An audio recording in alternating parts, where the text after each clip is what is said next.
What's up, Dirty Cones? You got to check out The Art of Manliness this week. They interview Malcolm Gladwell. So he gets to talk a little bit more about stuff and go a little bit more in depth. And I really, really liked it.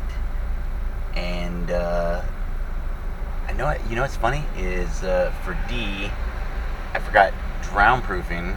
I didn't really forget about it, but it was a D that I could have used. And I didn't use dude. And I don't know. It's amazing. My favorite word in the whole entire world. And when I was on D, I went straight to die. But, I don't know. What's that say about me? Who knows? So E for everything. I hope you guys liked that one. Maybe I'm lucky that I ran out of space on my chip. Because who knows where that thing was going to go. And then, F. It was a tough one. I was ready for the F word, and it was just going to be F it. And then I was going to see how many times I could say the F word. And then I thought, well, this is kind of a family show. But I think sometimes you do have to say, forget it, forget about it, forget you, forget me.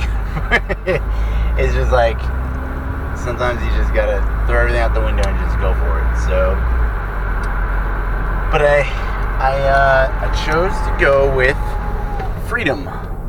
So this might also come off as a little bit of a rant, but just hear me out. So I am a firm believer in the Constitution. I think it's a good idea, but I do not believe that the Founding Fathers are as infallible as we think they were. And this has been a tough one for me to come, because I have always Thomas Jefferson, George Washington,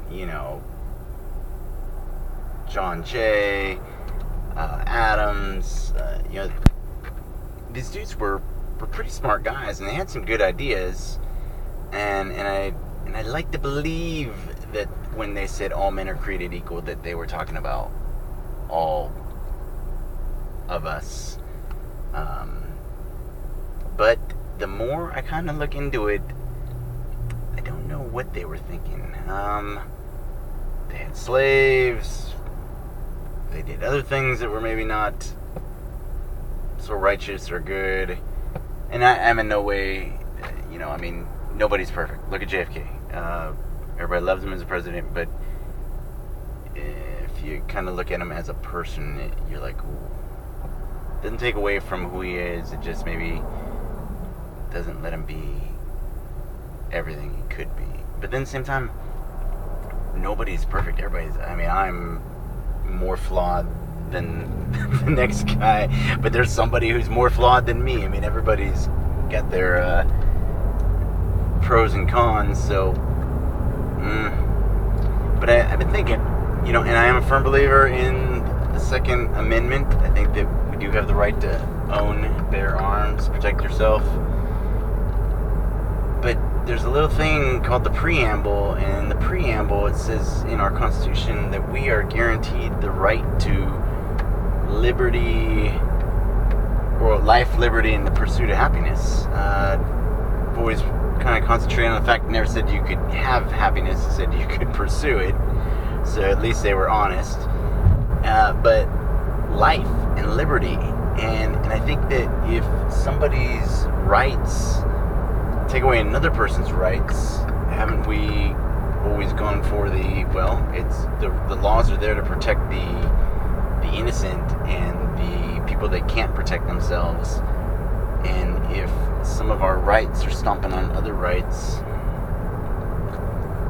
I don't think that's freedom. I think I quoted Brandeis before, and he said, I should be allowed to be free from your freedom, and you should be allowed to be free from mine, and we should all, be free and happy. And I know it's a lot easier said than done, but I think we gotta do something about not guns, but people.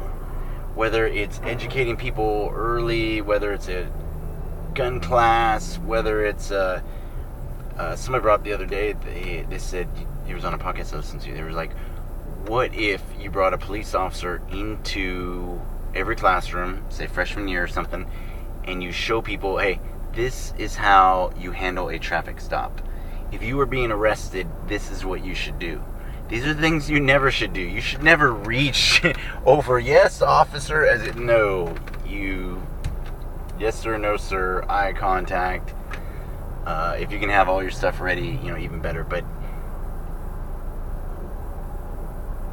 I don't know. Nobody knows what the hell's going on. I mean, I don't think anybody knows what's going on, and so we need to communicate. And because we're not communicating, the country is lacking. And so I think a class on how to be properly stopped and or arrested would be a good thing. Explain to people their rights. Hey, all right, you have the right to remain silent. That means you do not have to say anything. All you have to do is give them your name, birth date, address, kind of, so the cops can make sure who you are. I mean, it's not a Geneva Convention thing, but that's all you have to say. You don't have to tell them anything more. So freedom. We are free. We are free to be dumb. We are free to do whatever we want in America. That is the beauty of this place. But when our freedoms start extending over other people's freedoms, I think that it's time to figure something out. I think we should spend